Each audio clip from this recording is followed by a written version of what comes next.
Tonight on the Vince Dao Show, Joe Biden refuses to label the Nashville shooting as an attack against Christians and even went so far as to make jokes about it.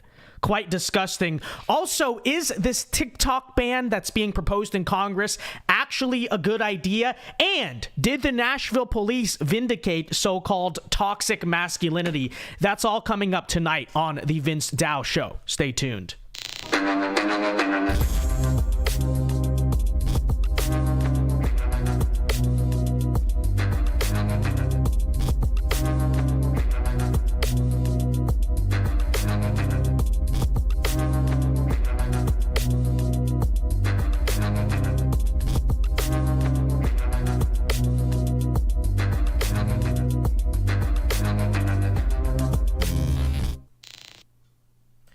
And we are live tonight from the great state of Florida. Welcome to the Vince Dao Show. I am your host, Vince Dao. It is good to be back, folks. I know we had exams Monday and Tuesday, so we did not do the normal live show. We are once again live. We are once again here. Welcome to the Vince Dao Show. It is good to be with you guys live again, and we got a lot of news to talk about, so let's get right into it. But before we get right into it, I want to let you know we are doing this show live every weeknight at 8 p.m. Eastern time, so be sure to join us then. And everyone who's watching right now, whether you're watching live or on the replay, be sure to leave a like, okay? Go leave a like on the stream right now. We're at 21 likes. What are we doing? Let's get that up. I want to see 50 likes in chat. All right. Now, if you want to support the show or you have a question or comment that you want read and answered, feel free to send in a super chat. I will be checking super chats periodically throughout the night. And speaking of that, we got one from Zachary M right off the gate for $5. Says, sorry, I wasn't here yesterday. You don't gotta apologize, man. It's your life. This is not a cult. You come in and watch when you want to watch. Okay, that is completely up to you. But he says, I had a nauseating headache. My day today was nice though. I donated blood. Glad to hear it. Glad your day today is better today, Zachary. I've not felt that great today either, but so for some reason I have like this instinct whenever we go live, I kind of turn on the switch even when I'm not feeling well, which is today. But all right, I'll check super chats throughout the night, so feel free to send some in if you want to support the show. And with that said, let me check the time. Oh, wait, I'm not wearing my watch because I forgot. So I don't know what time it is, but some are saying it is the hour of Dow. Let's let the Vinsanity commence, shall we? But before we do anything, we need to address the question of your economic future. I don't need to tell you this, folks, because we all know it. Recession is looming. The banks are failing. Inflation is not going anywhere. And we all know who the president is, which is why you need to bet your economic future on the tried and true. The US dollar, what does that even mean these days? Okay, not looking good. Cryptocurrency? The days of pump and dump are over, ladies and gentlemen. It's incredibly unstable as always, which is why you need to check out our sponsors tonight at Noble Gold Investments, because precious metals, that's your silver and gold, they never lose value. They are perfect wedges against recession and inflation. So go and protect your retirement right now with a precious metals IRA from Noble Gold Investments, okay? And this month they are giving away a free American Eagle gold bullion coin with all qualifying IRAs of $50,000 or higher. So be protected. Protect your retirement against the forces of Brandon and whatever else is to come. Check them out over at my affiliate link at VinceDaoGold.com. That's VinceDaoGold.com. Link in the description. Don't be blindsided. Don't be blindsided, I should say. Go check out VinceDaoGold.com and tell your parents, tell your grandparents, to our younger audience in chat. All right. Let's get into the show tonight, ladies and gentlemen. So, obviously, on a more somber note than how we started the show, we open tonight in the midst of a grave national tragedy at the hands of a disgusting, sick, and demonic person in Nashville, Tennessee. I'm sure you've all heard about it by now. So, obviously, before we begin, let's all say a prayer for those who are affected. Obviously, it's a horrible thing, and that words can't even process that. The grief of losing a child, okay? But, so again, prayers. But I think instead of honing in on the shooter and opening with that, I think I want to open by giving credit in a good way where credit is due. Yesterday, Nashville PD released the body cam footage of the shooter, and I want to open tonight by thanking all of the heroic Nashville police officers who went in there and neutralized the shooter. And I'm not going to play the body cam footage on YouTube for, graphic content reasons and all that. But if you watch the body cam footage, which I'm sure a lot of you guys have, there's no moment of hesitation. It was no Parkland or Uvalde where the cops just stand outside and don't do anything and let everyone massacre the school. They went in calm and poised. They clear the school room by room, no panic. They find the shooter. Boom, dropper, neutralizer. Is genuinely one of the most cunning and poised police videos I've ever seen. And it really got me thinking, and this is what I want to open with tonight. What you saw in that body cam footage was true masculinity in action. Okay? In the midst of a horrible situation, when a horrible, not masculine, not even a man was doing that, what you saw in that video is what a true man does.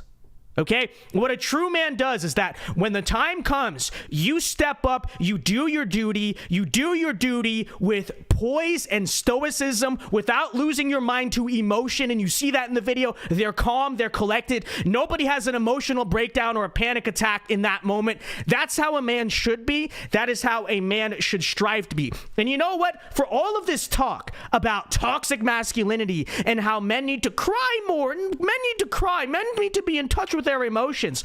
When things go wrong, when crap hits the fan, nobody wants men like that. Nobody wants a man who is in touch with his emotions. Everyone runs to the toxically masculine, emotionalist, quote-unquote, men to save the day. When there's an active shooter, when barbarians are at the gate, nobody is calling on feminists. Nobody is calling on the simps. Nobody's calling on women. Frankly, folks, okay, I hate to burst your bubbles, politically incorrect or whatever to say, but let's be honest. In a situation like that, in a chaotic, desperate, life or death situation, we as human beings do not call on women. We call on the strongest men within us to step up and be strong. And it's easy to talk about feminism and gender equality when life is easy and we don't actually have real problems. But folks, as you see in that video, when things go wrong, when the barbarians are at the gate, when the shooter is in the school, everyone calls on the toxically masculine men like the ones you saw in that video. And everyone prays to God that real men will show up and not a bunch of weak men who are in touch with their emotions. Is that what you want in that situation? Do you want the cops who are running in there to be like, okay, we got this procedure, keep your cool, keep your head? Or do you want the cops running in to cry and decide they're going to take a mental health break? Oh, I can't handle this panic attack. Oh, I need a mental health check. I need to go take my panic room and my SSRIs before I go in there and save those kids. Is that what you want to rescue you in that situation, folks? Or do you want the stoic, masculine man who understands that the world does not give a damn how he feels? It doesn't matter how he feels. It doesn't matter if he wants to or not, whether he emotionally feels like it. He understands that those kids in there are dying, and he has a duty to go in there and save them, whether or not he likes it. Do you think he wants to be there? Do you think any of the cops in that video wanted to be there? No, they didn't. No man, if you gave them the choice, would want to stare down the face of death. Do you think they were scared? Heck yeah, they were scared. Do you think they all had families that they knew in that moment they may never see again if they go into that school? Of course they all knew these things. The point is that a truly masculine man, sorry feminist, sorry whoever it offends, is not in touch with his emotions, because his emotions will tell him, I don't want to do this. I don't want to do this. I want to live. Actually, no. The truly masculine man disregards his emotions because he understands he has a duty to those kids and the world that he must fulfill whether or not he feels like it. He understands he has to go into that school. He understands he has to die in that trench. He has to storm that beach into machine gun fire, whatever it is. Not because he feels like it, but because that's his job and society is counting on him to do that job. Do you guys understand this? Okay, and then let me ask the question to the feminists. What type of man do you want to save you in that situation? Would you rather have that? Would you rather have the toxically masculine man who actually puts his emotions aside and is stoic and poised in that situation and says, it's my duty to sacrifice my life if that happens to go in and do this? Or would you rather have the little wimp who's controlled by his emotions, can't handle himself, very effeminately breaks down and loses his cool in that situation? Because the latter, and this is why I bring this all up, okay, this is why I bring this all up. The latter is the way you tell men to be. You tell men, you need to cry. You need to be in touch with your emotions. You need to be basically be like a woman. You need to be a super emotional woman at that. You need to be a nervous wreck. You know, it's okay to break down. It's okay to just abandon your duties because your mental health break, whatever. But still, when things go wrong, who do the feminists run to? They run to the very type of guy that they demonize and call toxic on a daily basis. And the type of guy that they're literally trying to erase from society. You people demand a society of weak, submissive men. But suddenly, when the barbarians are at the gates, you cry for a hero like the guys in Nashville. It's delusional. You people are naive and delusional. And frankly, the only reason why they are so delusional is because life is good. That's the truth about, you know, modern life. Modern life is pretty good. And modern life is good because past generations of masculine men built you a prosperous society that allows you to basically sit back and relax in. And you all think, because we live in this moment of prosperity, because we don't have to go out every single day and actively worry about, I don't know, getting mauled by like lions or like, you know, getting attacked, getting invaded by an enemy army. You think that, you know, the laws of nature suddenly don't apply to us anymore. Suddenly the law of the jungle that just doesn't exist anymore. And so this is why we don't need patriarchy and strong men, because we're above that now. We don't need that anymore. Why do we need to have strong men physically and mentally when we have technology? The technology will save us. The pod life will save us. The problem is that's not true, right? Just because we're a little bit sheltered by modern luxury does not mean that the real laws of nature went anywhere. It doesn't mean that the brutal realities of Earth ever stopped being realities. They're still here. And as you saw in Nashville, it doesn't take much. Little click of a button, basically, to be suddenly thrown in a situation where all your delusion and feminist ideology and all that crap falls apart, and it's once again the law of the jungle, and once again you are faced with the brutal reality of Earth. We have not escaped human nature. We have not escaped reality. Man is still fallen. Bad stuff still happens all the time on this earth. It can happen to you. And the moment that that bubble bursts, feminism falls apart, doesn't it? And isn't it interesting?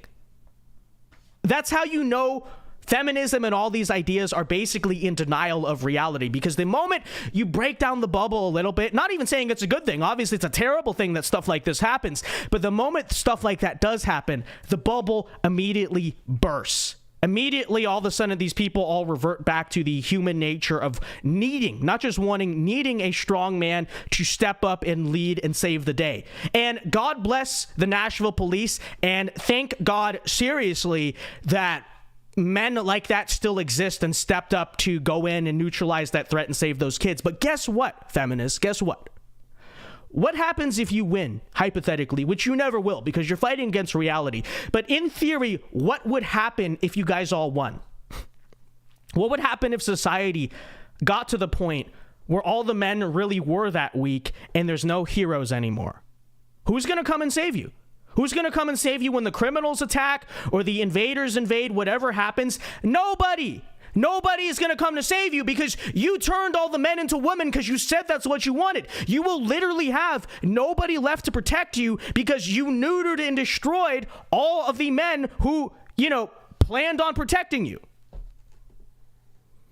And the more that the feminists win, the harder it's going to be to call on men like the Nashville police. Think about it. Because when real men are everywhere, it's no problem, right? You can rely on the fact that your firefighter, your cop, whatever, he's going to step in, he's going to do what he needs to do. But when they're a tiny minority of society, how do you know that the police officer is actually going to step in and save your life and be that type of man? How do you know that? How do you know the soldier you need to send to war is actually going to be able to handle it? You don't. That's the thing. You don't have any clue. And that is why feminism is such a fundamentally dangerous and insane idea, and it will destroy us all if we're not careful. No exaggeration. And you might look at everything I'm saying and being like, why are you trying to politicize the incident? I'm really not. I'm serious about this. I watched the video of that body cam footage, and I legitimately am like, wow, like that is just masculinity in action, right?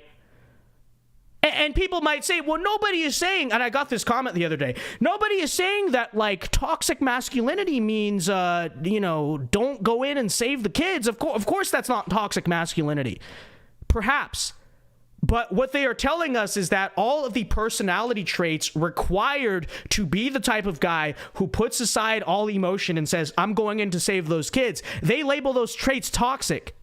But then they expect still for men like that to step up. It's a contradiction. It can't happen. So anyways, reiterating as we close this segment, thank you to those police. Thank you to those real men. God bless you and your families. But anyways, continuing on this topic of the Covenant Christian School shooting, Joe Biden was asked today if he thought that the entire thing was a targeted attack against Christians. So a reporter asked him, hey, Joe, do you think what happened was targeted against Christians? Now, factually speaking, all indications seem to show that it obviously is, right? You have a transgender who shot up a Christian school that she used to attend, and even timing-wise, you can tell, because when did it happen? It happened after Tennessee took legal action against transvestites, right? There's a manifesto and everything. But apparently Joe Biden would not comment on the question. He said, I don't know. I don't know if it's a targeted attack against Christians. Now you might say, oh, well, Vince, he's just exercising plausible deniability. That's no problem. Because he doesn't know for sure. He doesn't know for sure he wants to be safe. Perhaps that is true. But when Jussie Smollett is attacked by two Nigerian men, people immediately do rush to conclusions. Is there any stop to say, oh, well, we don't know what really happened. And frankly, let's just compare this to other scenarios. If it were a Jewish or a Muslim school that got shot up, would anyone be hesitating to label it a hate crime? Or would we immediately say, stop anti-Semitism, stop Islamophobia, stop blank anti-whatever that just happened? Only when a Christian school is attacked, suddenly now we're asking the question, was it really motivated by hate? We can't really be sure. But not only that, it's very apparent that Joe Biden does not even view this school shooting as a serious issue. Because you might remember on Monday, some of you guys might have seen that clip. Right after the shooting, he comes out, and what's the first thing he does? Does he pray for the kids? Does he say, condolences? This is horrible. The first thing he does is he makes jokes about chocolate chip ice cream. Not joking. That was his first reaction to the Nashville shooting. He's making jokes about ice cream. And maybe, okay, that was Monday. He didn't really know what was going on. Well, here he was yesterday, asked about whether or not the Covenant school shooting was a targeted hate crime against Christians. And here is Joe Biden, once again, refusing to answer that question and, not joking about this, straight up making jokes about it. Here you go. Do you believe that Christians were targeted in Nashville school shooting? Do you believe that Christians were targeted? I have no idea. Josh Foley believes they were. What do you say to that? Well, I probably don't then. Probably don't. No, I'm joking. No, I have no idea. Do you believe that Christians were targeted? So, he first of all says he doesn't know. Which again, if you want to make plausible, he's just trying to make sure he doesn't want to. Let's not kid ourselves. If it were anything else, any other group besides Christians or white people that got attacked, you know what the response would be. And on top of that, regardless, even if whether or not you know or not, he's going to make jokes about it. This is the unity and decency that Uncle Joe is restoring to American politics, making jokes about dead children. Or I'll even be fair, not about dead children, but at the expense of dead children. Although you may say in fairness, and perhaps this is a valid point, Biden may simply not really know or remember or have a clue about anything that ever happened in Nashville, so I guess that's a reasonable out for him. But then again, if this were remotely a serious issue to the left, wouldn't his handlers at least maybe tell him beforehand, here's what you need to say, right? But as I've been saying, it's not a serious issue to them.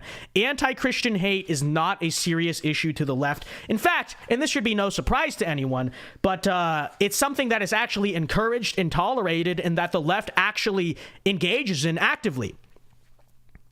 Or as we see from Biden, obviously the whole thing is a big joke. So with that said, I see really only one solution to the situation.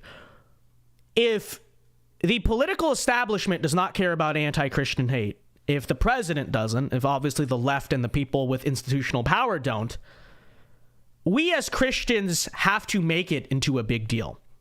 We cannot sit by and allow, and this is kind of my take tonight, we cannot sit by and allow the violence and persecution against us to be ignored in this country any longer. We cannot idly stand by as society not only desecrates and disrespects everything we believe in, but as political and cultural leaders abet what is now turning into actual violence against us. And if obviously that's not me saying to be violent ourselves, it's me saying we need to step up and make our voice heard here. Do you know why it's a big deal, folks? Do you know why it's a big deal when, say, a hate crime takes place against an ethnic minority? Why does that suddenly become a big story locally and oftentimes eventually nationally? Sure, part of it is indeed because a lot of the institutions have an agenda and that helps the agenda. So obviously all the mainstream news is going to cover that. I get all of that. That part is true. But it's also because oftentimes what happens is that ethnic group will make a big deal out of it, right? They will go, that community will get angry, they will get upset, they will make their voice heard, they will go out and protest and do candlelight vigils and whatever it is. And so oftentimes it is impossible to ignore them because they are making their voice heard. Christians, for some reason, none of us can wrap our head around. We don't do that in this country, okay? We just sit around and oftentimes we apologize for some reason and we don't do anything. And it is very frustrating. It's incredibly frustrating.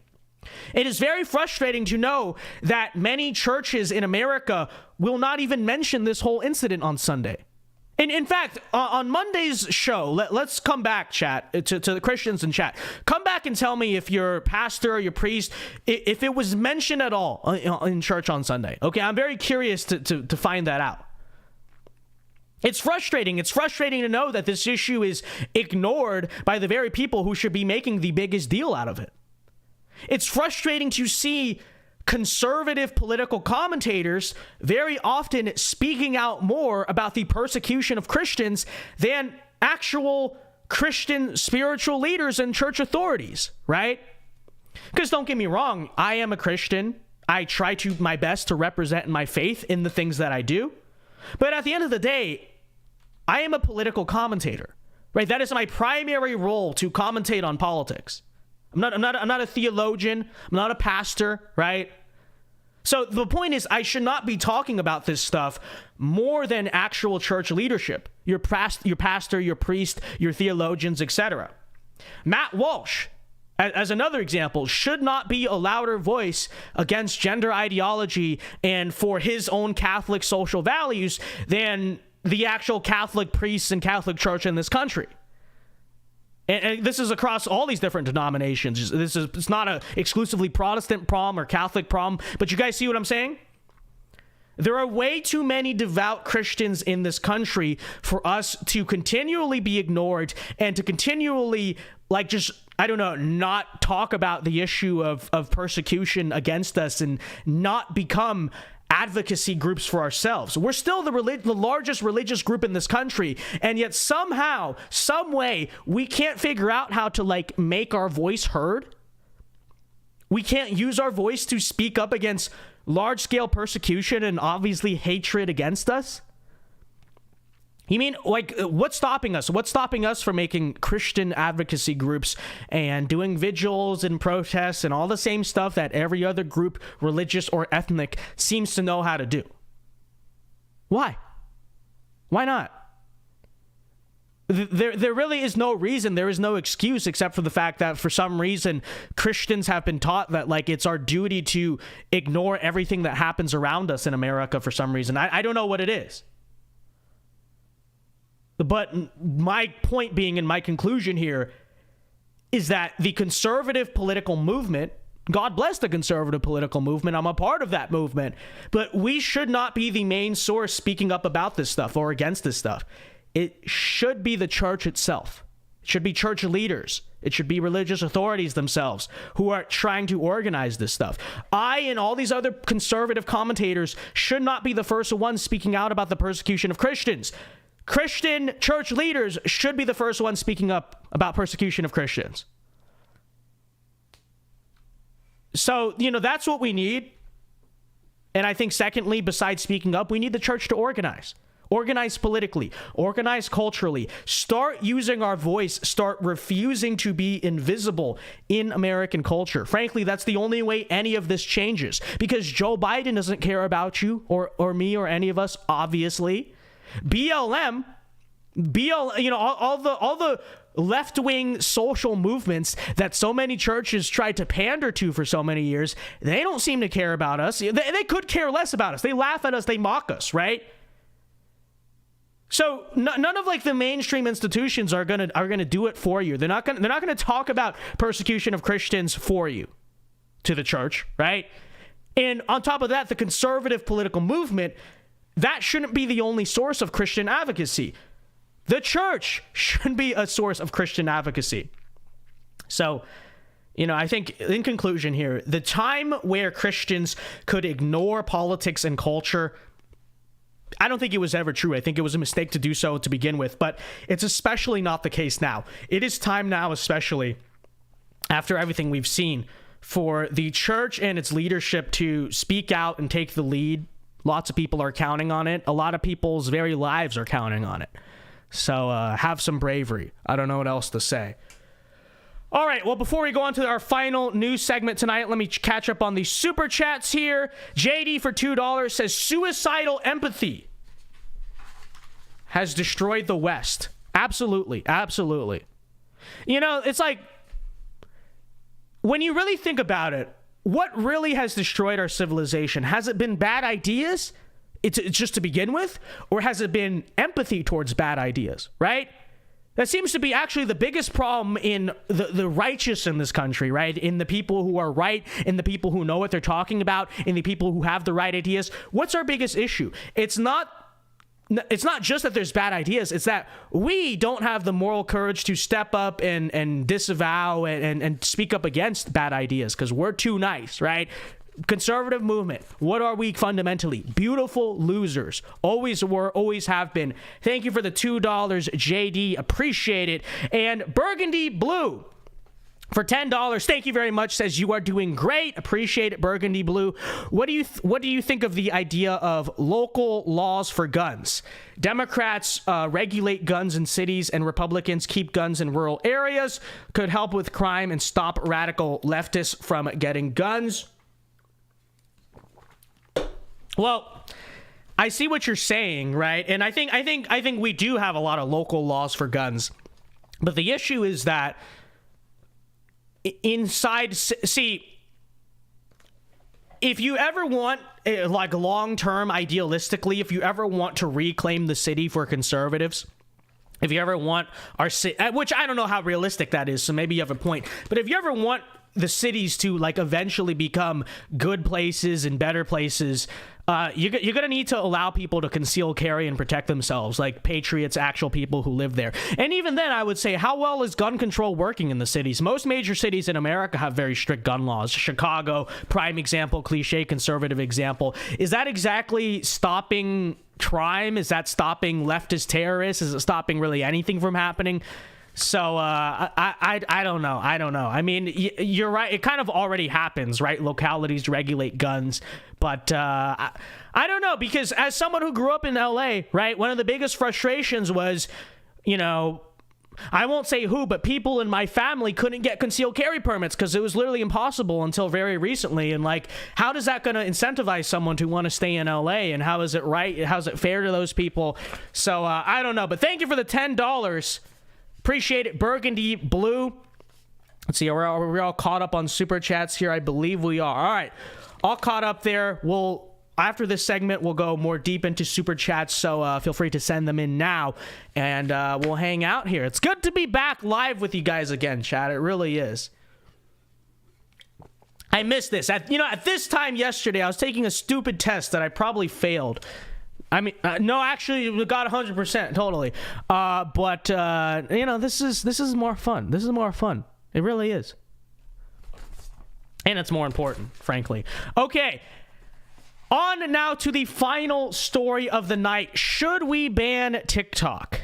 This is going to be a controversial segment, maybe. I don't think it'll be that controversial once we get into it. But as you know, this is a debate that is currently raging in Congress. Hot take, maybe. But I don't think we should.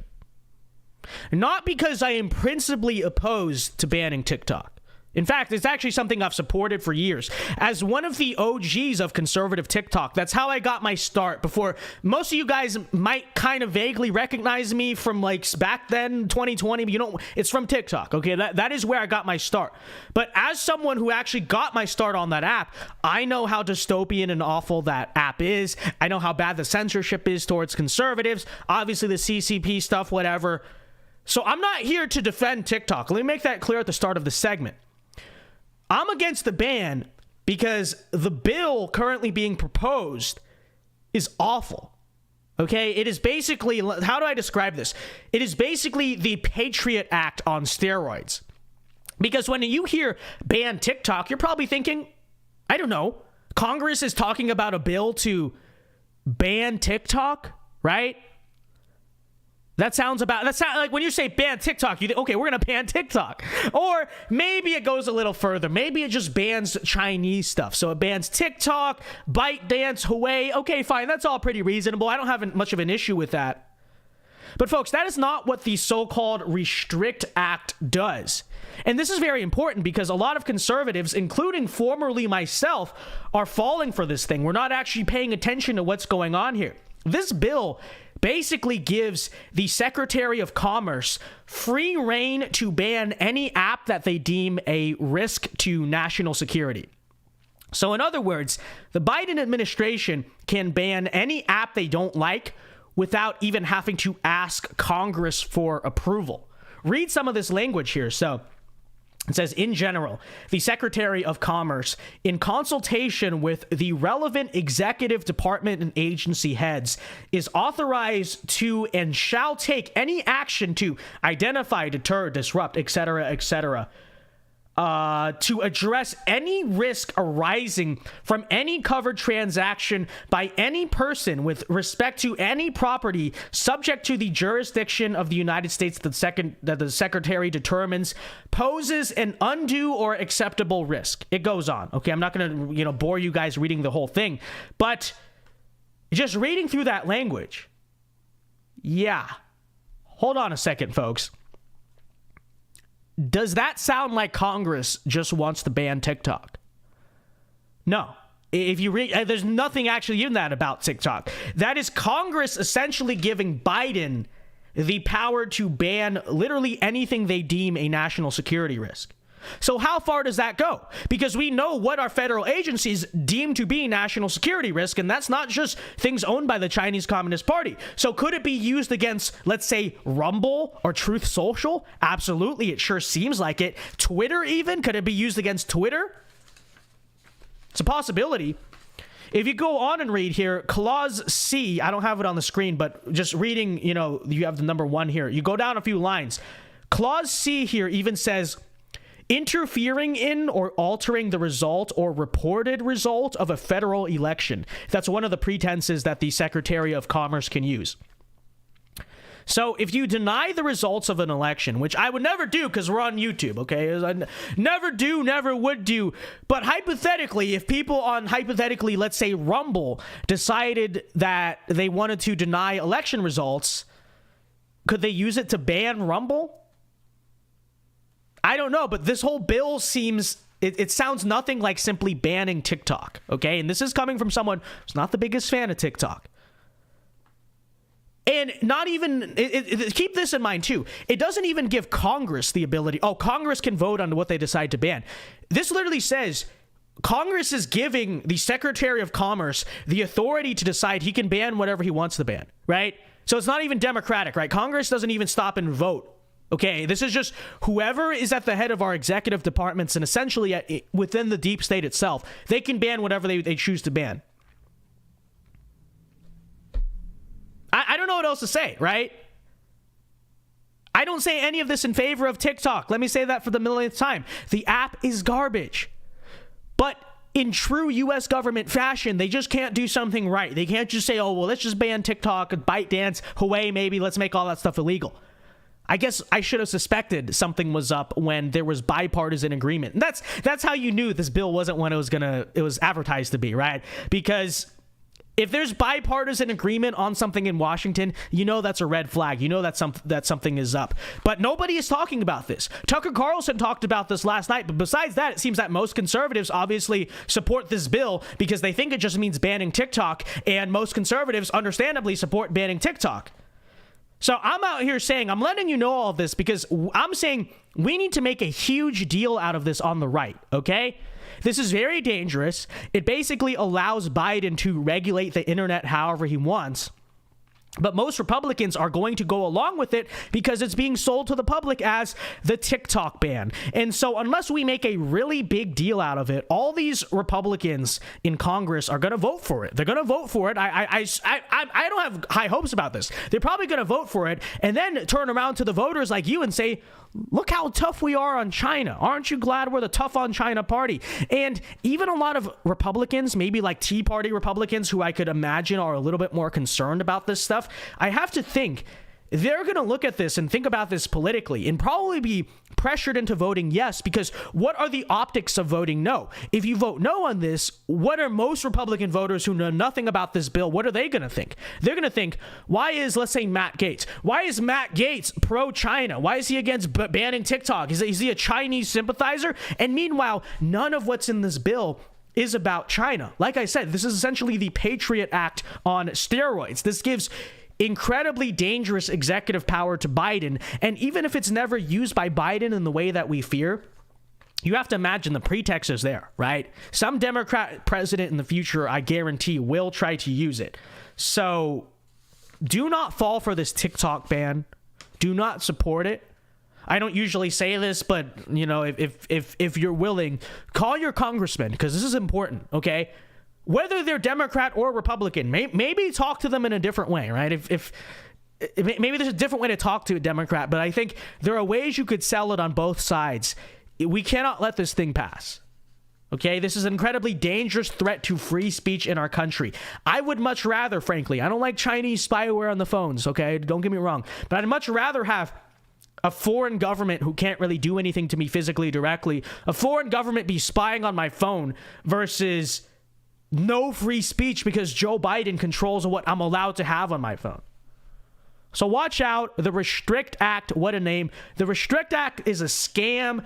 You have been warned. Do not fall for it. I thought the same thing as you. I thought, oh, it's just a ban on TikTok. It's not. It's not. That's not what's happening here. Okay? So watch out. Don't buy into the Restrict Act. All right, folks. Well, that wraps up our news stories for tonight. We will go to Q&A and super chats now. I don't know. What do you guys think of the show tonight? I'm not feeling well today, but we did our best. We did our best. Getting back into the groove of things here.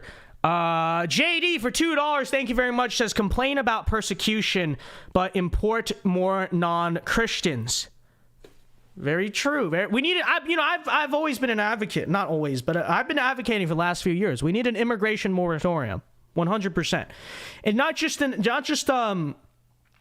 on illegal immigration. I mean, obviously, illegal immigration needs to be stopped, but there's also just the question of net migration into our country. I always forget the number, but we've let in how many tens of millions of people since 1965?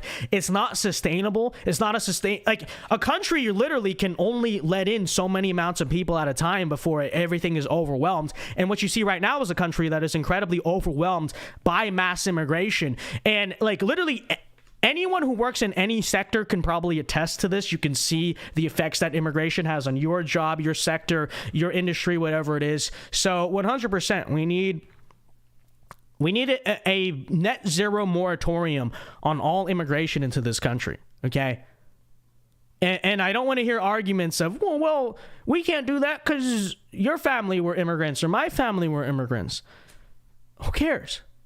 What relevance does that have? So, Burgundy Blue for $2 says, I didn't actually know this. Thank you for the info. I found this out like yesterday or today because I've all been all about it. Yeah, ban TikTok. TikTok sucks. I look at the bill. It's like it's just giving Biden the power to control the internet without even going through Congress. So this is true. But anyways, guys, if you want to support the stream and you want questions or comments read and answered, let's see. We got 20 minutes left. We got a whole 20 minutes left here to vibe with the chat. So how you guys been doing? Like I said, it's been a long past couple of days, but we're alive. Big Mouster. And his profile picture is a cat. Let's go. He says, hey, Vince, you like Boom Ba Wei? Amazing, right? It's better than pho. I've always maintained this position. Boom Ba Wei is better than pho. Vietnamese dish for those who are... It's like if you take pho, but it's like spicy. It's kind of like if you mixed pho and curry, but not really curry. So it's like lighter than curry. You get Boom Ba Wei. It's incredible. Okay, it's incredible. So I 100% agree. 100% agree. It is amazing. Big Meowster, good to see you. I don't think I've ever even seen you in chat. Thanks for the super chat, my guy. Zachary says, cooking dinner for the fam. Good for you. Look at this king. Look at this King Zachary out here. Cooking for the whole family. What are you cooking? Man? Vince Dow never disappoints. I'm glad you like this show. I do not feel well today, but I'm glad you like the show because like I said, it's been a long past couple of days. But tomorrow, I promise you, we'll be back in full gear. Okay, I'm gonna get a good night's sleep after this, and then tomorrow, hit the ground running. Okay, but tonight's show was passable. I hope. The pho dish sounds like Vince is about to answer. Oh, about to swear. I would never. There was a place though. There was a place in the valley growing up. There was a place called Pho Blank King, right? Like king as in, so it was like the king of pho. But that was actually a place growing up, and it was a big meme in our community. Hey, do you want to go to Pho Space King? Because so I see where you're coming from, because I remember that growing up. That was actually an actual place. So doing some homework while I'm watching the GOAT. Good for you, man. Dude, I am drained. Past 2 nights, not been fun, man. But it's good to be back. It's good to be back with you guys, okay? So, QY says, why do you think the Daily Wire or any other news outlets haven't discussed the bill yet? Because I don't think people know, genuinely. I don't think, that's why I'm saying we need to make a big deal out of this, right?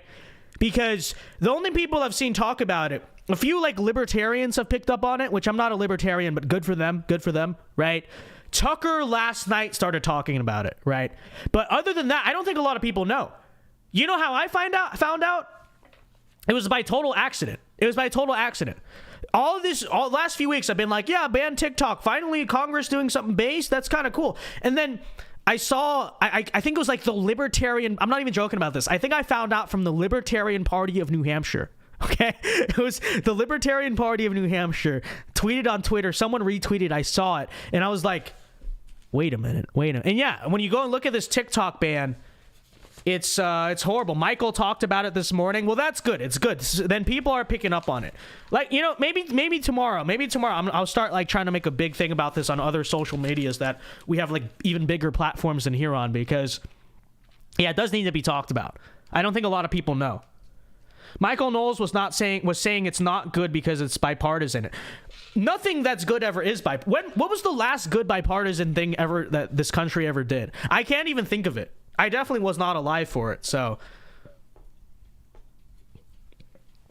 that's crazy, Vince. They tried to bait us. Well, we should have known. We should have known when Dan Crenshaw was the biggest advocate for it, right? Dan Crenshaw is a total weasel for the security state and whatnot. So Real and true. It's a classic example of bait and switch. See, most conservatives are just going to be like, oh, wow. And the liberals are secretly like, haha, we get to control the internet. And the conservatives are like, we ban TikTok. Everybody wins, right? No, everyone loses. Everyone loses. So, real and true. But again, you can support tonight by sending in a super chat. I'm reading them here. We got Abby for $20. Let's go. Says, glad you are giving your take on things. I look forward to your Saturday on the street interviews. Thank you for the $20, Abby. Big donation. I appreciate it. Mega donor Abby, as we always call her. Yeah, I'll probably be starting doing those. If not this Saturday, then definitely next Saturday. I gotta buy the mic. That's the thing. Because I bought the mic we currently have for it, and the tech setup I was gonna use, it just doesn't work. So we're working on getting the tech set up for it. But yeah, we'll definitely make that a thing, hopefully as soon as possible. As soon as possible. Thank you for the 20. God bless you, Abby. Big super chat. What about a GoFundMe? Zelensky needs a new tracksuit. I would you know what? Listen, I would rather I'd probably rather freaking send more money to Ukraine than let this TikTok bill pass. Because, yeah, okay, they're pissing away money. That's not great. That's terrible. But at least it's not giving Biden the power to run the internet, right? So yeah, definitely call your congressman if you have time. I'm like, usually it's like, who cares about that stuff? But I'm being serious. Like, this is important. We cannot let this bill pass. It's terrible. It's really bad. Like how Fleckas used to do. Yeah. That's what I'm thinking here. Hey Vince, are you fully fluent / conversational in Vietnamese? The furthest thing from Big Meowster. So here's what happened. Actually, let me tell you this story of why I do not know how to speak Vietnamese. So when I was about 3 years old, I was fully fluent. I could totally understand it. And then when I was 4 years old, I think I started preschool. For some reason, I decided I didn't want to speak Vietnamese anymore. I don't remember the exact reason. I think part of it was that, like, I went to school and, like, everyone spoke English, and I was like, well, why am I speaking this weird other language, whatever? So for some reason, I just decided for a whole year I didn't want to speak it anymore, right? And somehow in that year of not speaking it, from like 4 years old to 5 years old, I forgot the whole language, basically, besides a few words. Like, I don't know how that happened, but when I was 3, I used to be totally fluent. And somehow in the span of a year, I like forgot almost all of it. And then over the years, it's just gotten worse and worse. Like, I've been able to understand less and less. I'm somehow losing progress in fluency in the Vietnamese language. But we're at 90 likes. Let's get to 100 likes here, chat. Get them up. You got the white spirit in you, Vince. Real. They were, oh, Vince, you're so whitewashed. I guess I am. Because you know what happened the second I went to school? Brutally assimilated, okay? It's true. They did erase the culture. It is true. But isn't that kind of funny, though, right? I like immediately had this like right-wing instinct. I'm like, I went out into society and school and stuff. I was like, this is an English society. Why do I speak this weird Oriental language at home? And I came home, I was like, we're speaking English from now. I was literally a right-wing nut job from 4 years old. Vince, as long as you can still speak to your grandparents, I can communicate. I won't you say speak back and forth, but I can communicate. Okay, I know that much at least. But yeah, I mean, I wish I still knew some of the language just so I would be fluent in a second language, because that's just like, I don't know, that adds IQ points, I guess. But it is true. It is true. So let's see here. Vince has always been America first. Real. Max Walker says, do you agree? This is actually a good question. He says, do you agree that anti-feminism is the key to winning Gen Z votes in the future? I think so. Specifically, the vote of like Gen Z men. Okay. I say that because obviously 2016, a lot of that anti-feminist stuff is how we got into politics. If you guys will remember, I don't know, at least for me, right? And a lot of you guys too. But I look at now, the popularity of like the red pill stuff, right? Andrew Tate, Fresh and Fit, Pearl Davis, like all those sort of like manosphere red pill characters. I think in terms of like mainstream culture, that plus I guess like Jordan Peterson and Ben Shapiro, maybe those are kind of the figures that are like bringing in people to the right, right? More so than any other factors. And I would say Jordan Peterson basically is kind of also like an anti-feminist character, and that's kind of like where he got his start, and that's why he's controversial, right? No, he's a misogynist, all that stuff. And I think that there's especially a lot of young men are really relating to that stuff, and genuinely I think there is kind of this awakening happening in Gen Z men. I think in the 2022 election, I don't know if this stat is true, but I heard this. You can confirm this. I think I heard Gen Z men only went Democrat by like 11 points. Can someone confirm? This is what I've heard. Gen Z men only went 11 points Democrat. That is like not a lost cause. Like that is workable. And you think of all the just red pill people, Fresh and Fit fans, Tate fans, Peterson fans, all these different people in our generation that just don't vote. Like if we just got them out to vote, you could see serious like a political shift in dynamic in our generation. And maybe that's the downfall of some of this red pill stuff, right? Because if you handed a ballot to your average like red pill manospheres fan, they'd vote Republican. We all know this, but it's not a big culture in that community to like go out and vote and do all this stuff. But I do think there is a mine, kind of like a gold mine here waiting to be discovered. And I absolutely agree. I think if any issue is going to push specifically young men to the right, it is feminism. To an extent, it's also like the alphabet, LGBT, ABC type of stuff. But yeah, feminism I think is a big thing. And I think the mass popularity of the red pill sphere absolutely vindicates that. So, yes, young men and the anti-feminist movement, keep an eye on it. Keep an eye on it. Lizo Igfried says only. That's still a disaster. Well, I mean, what do you want me to say? We're going to be doomers and pessimists about everything? The reality of the situation is that's better than the millennials. I'm pretty sure that's better than the millennials were when they were at our age. That's 11 points, right? That's not bad. That's actually, especially because young people always lean liberal. That's kind of like a fact because they're young and naive and stupid. 11 points, like, especially considering 11 points when there are so many just frat guys, red pill people, all these different people in our generation that you and I know don't vote and could tip that balance. 11 points Democrat only. That's not bad at all for Gen Z men. That actually indicates a generation that leans at least significantly more right than the one before it, which I know they're the millennials, so that doesn't mean much. But I think this is definitely real. Zachary for $2, thank you very much, says, learn music. Music is its own language. Zachary, funny story. I was thinking of learning to play the guitar at the start of this year, actually. At the start of this year, I was like, that's my New Year's resolution. I was going to learn how to play the guitar and maybe start a music channel. But then I got too busy.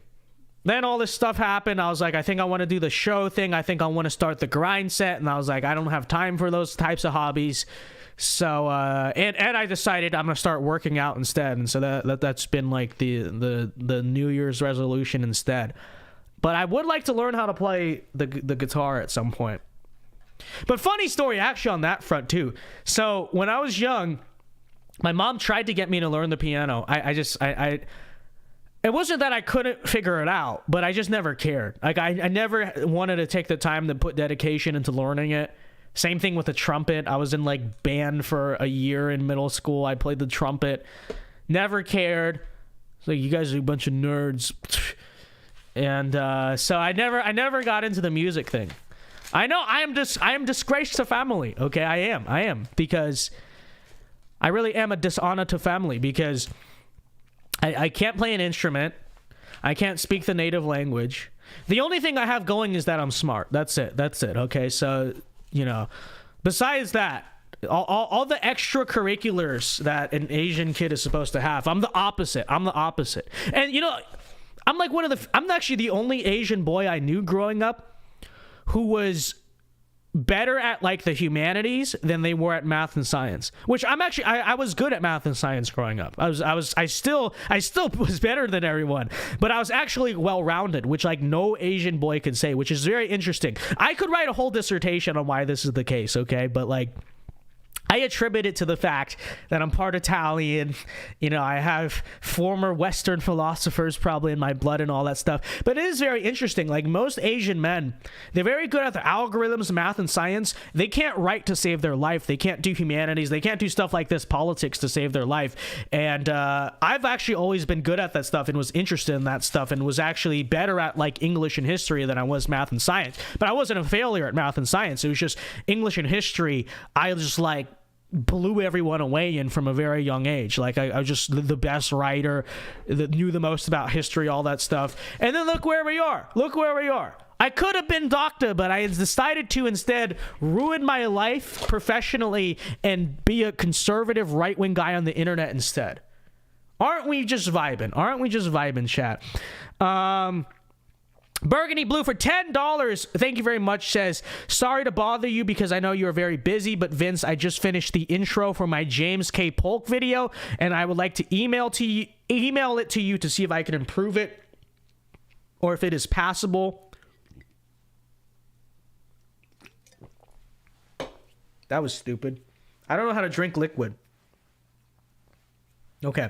Thank you for the $10, Burgundy Blue. Yeah, just send me an email. I'll take a look at it when I have the time. Thank you for the $10. Appreciate it. I will get back to you on that. And he also says for the $2, Vince is a vanilla Oreo confirmed. Well, I am part white, so I have an excuse. Okay? I'm part Italian. I'm part Roman, okay? I'm allowed to be interested in politics and humanities. Okay, I have Greco-Roman ancestors. Dylan for $10, good to see you, man. Says most people don't realize that the will of the people equals what they're told is cool. Everyone in the chat could help push the Overton window. Don't forget to defend Giga Chad and Base. Thank you for the $10, Dylan. By the way, last call for super chats. We're closing out the tab. We're going to finish here at about 9 o'clock Eastern time. So that's in about 3 minutes. Thank you for the 10.